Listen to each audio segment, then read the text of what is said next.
All right, hello everybody. I'm Tom Niessen.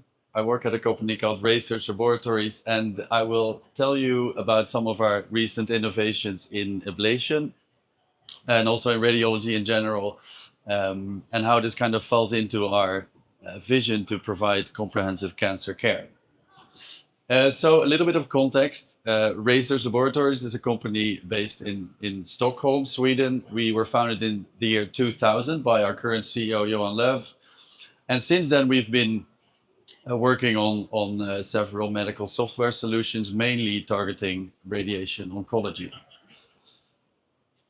So currently, we have 460 employees globally, of which 233 are in R&D currently.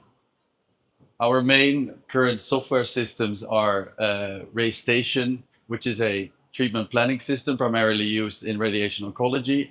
We have RayCare, our oncology information system. And then we have Ray Intelligence, our data analysis and machine learning platform that kind of ties all the data together. And these three systems together are what we refer to as RayWorld.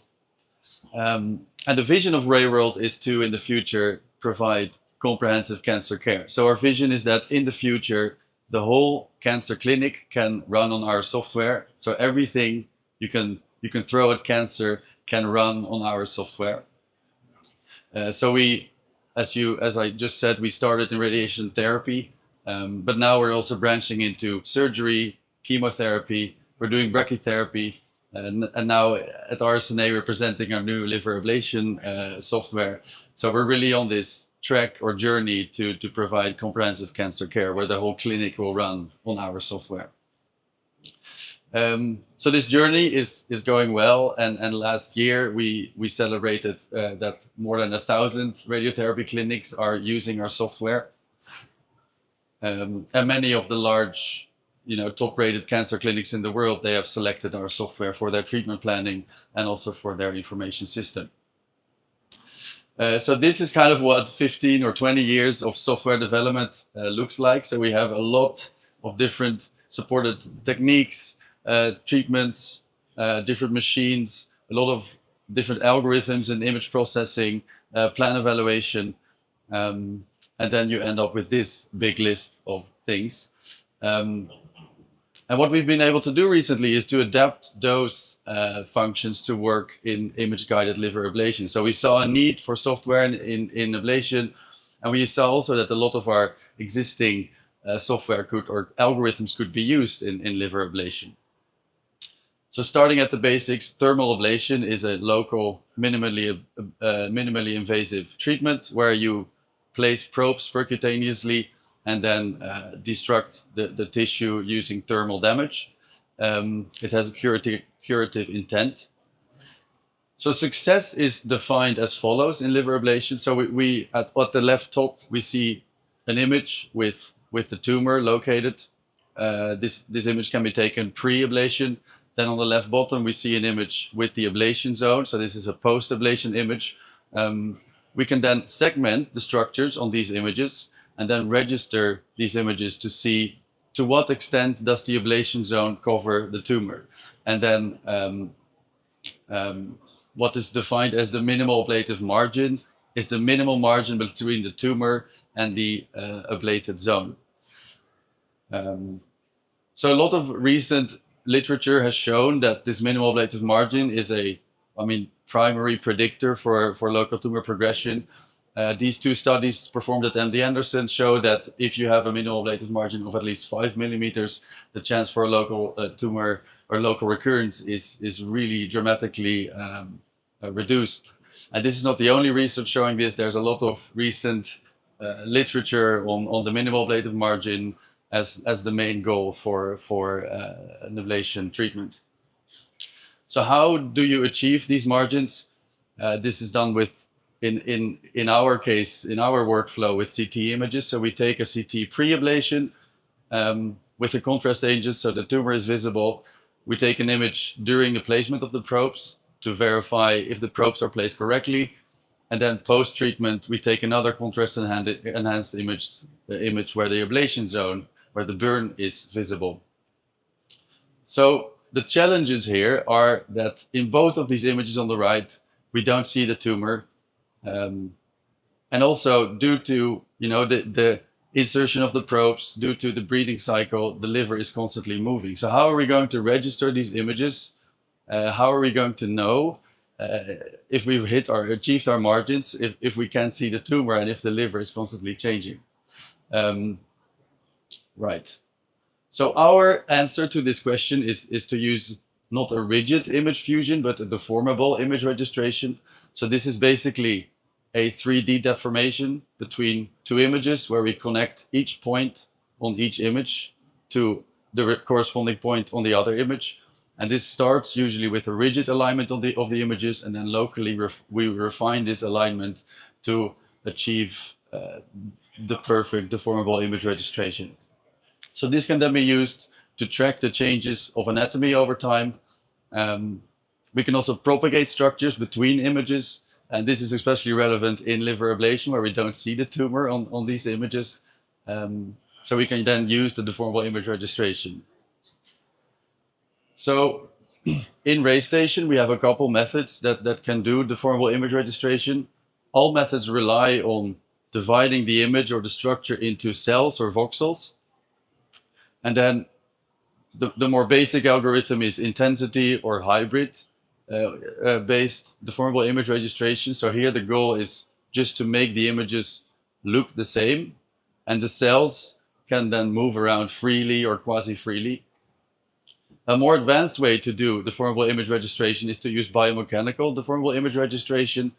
And this not only has the goal to make images or structures look the same, but we also want to balance this with the mechanical properties of the tissue. So these cells that the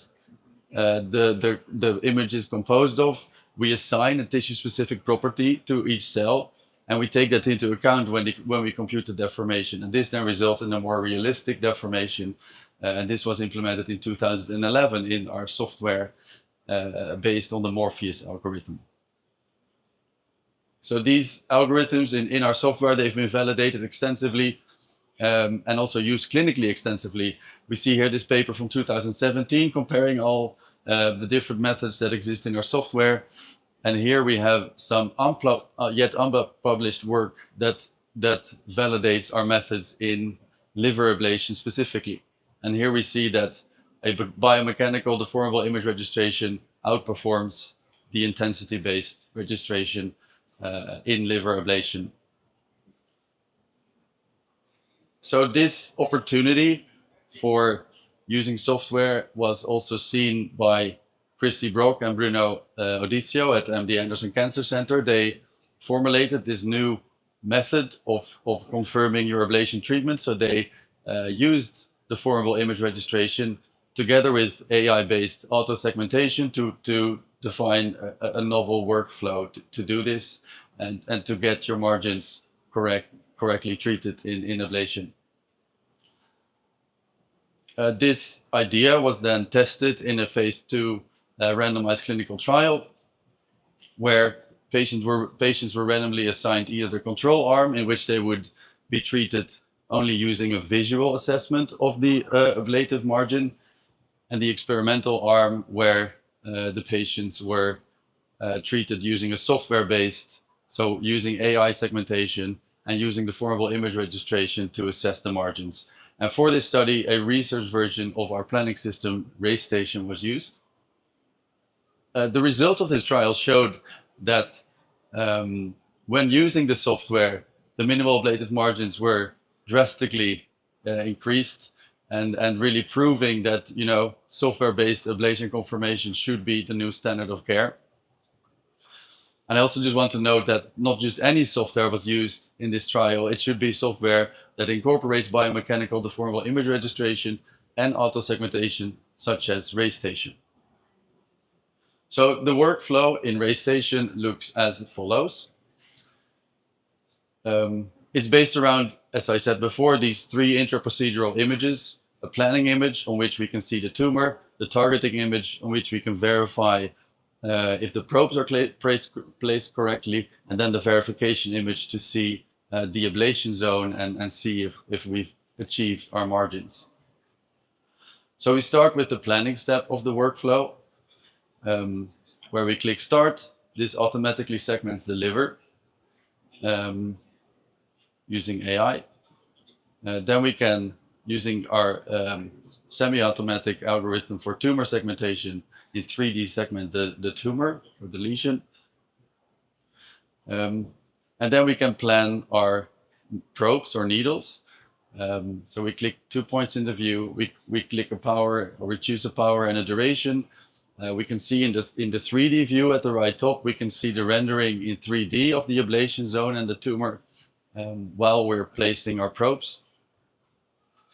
This is a large tumor, so we need 3 probes in total, I think.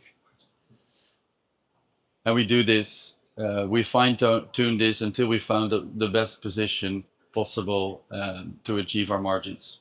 And then lastly, we can also localize the position where our margin is not achieved.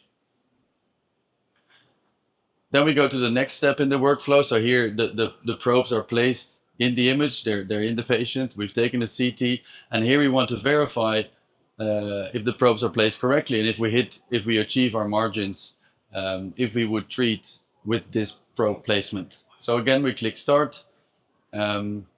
But on this image, we don't see the tumor. So this is where we're going to need a biomechanical deformable image registration to move over the tumor from the previous image to the current image. So you see now in red and yellow, the tumor with its margin has been moved over. And then we can reconstruct the needles that are visible in this image. So when reconstructing each of these needles, we can see the resulting ablation zone if we were to treat with this position of the probes.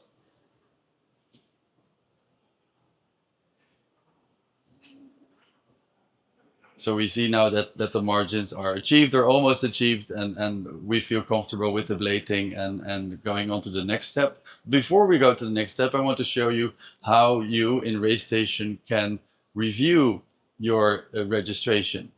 So this is the fusion module where one can compare a rigid fusion with the biomechanical deformation. One can also see the heat map of how the liver has deformed between the images. We can also switch between how the liver looked on image 1 and image 2. So we're not only using biomechanical deformable image registration, we can also use our own experience to see if we believe or if we want to edit anything in our registration. And here we're looking at the 2 images with the 2 registration methods, rigid or deformable, and then really comparing the resulting structures. So then we go to the last step of the workflow. This is the image acquired post-ablation. So we see the ablation zone. We click start. This segments the liver. Again, we don't see the tumor, so we have to define a registration to the first image in which the lesion was visible. We move over the lesion to the current image. And then we can see, does the ablation zone cover our margin?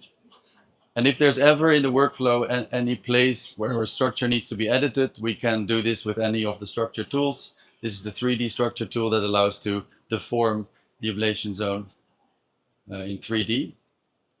And if our margins wouldn't be hit, we would be able to add a new probe and then continue the treatment.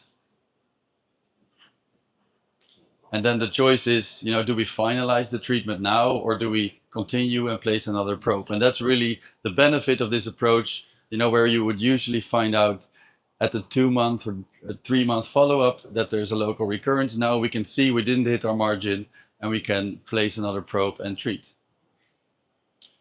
So to conclude, how we got here is that in 2000, RaySearch was founded. In 2011, we licensed the Morpheus image registration algorithm and implemented in RayStation. In 2018, we were both MD Anderson Cancer Center and RaySearch were funded in the Academic Industry Partnership Grant to research ablation conformation.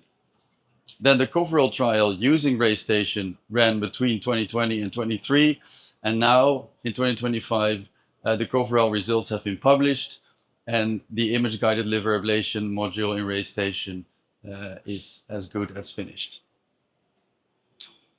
So before I end, I want to say one more thing. I want to show one thing else that we're working on. So let me start going back to this image. So this is all the functionality that's currently in RayStation. This is 15 years or 20 years of work, lots of algorithms, lots of image processing algorithms, and in our latest software product in development, we're packaging up these imaging processing tools into a PACS or DICOM viewer. So that will look approximately like this.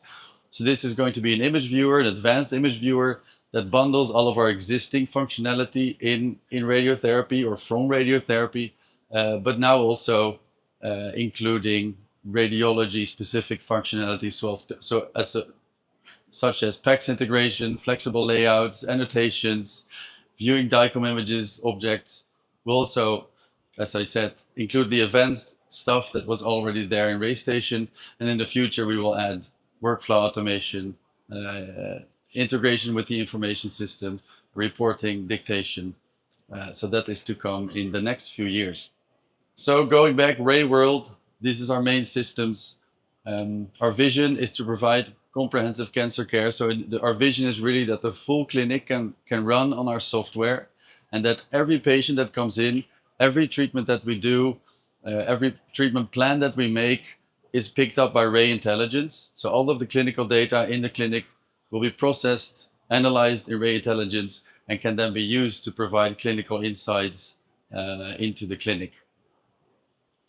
Thank you.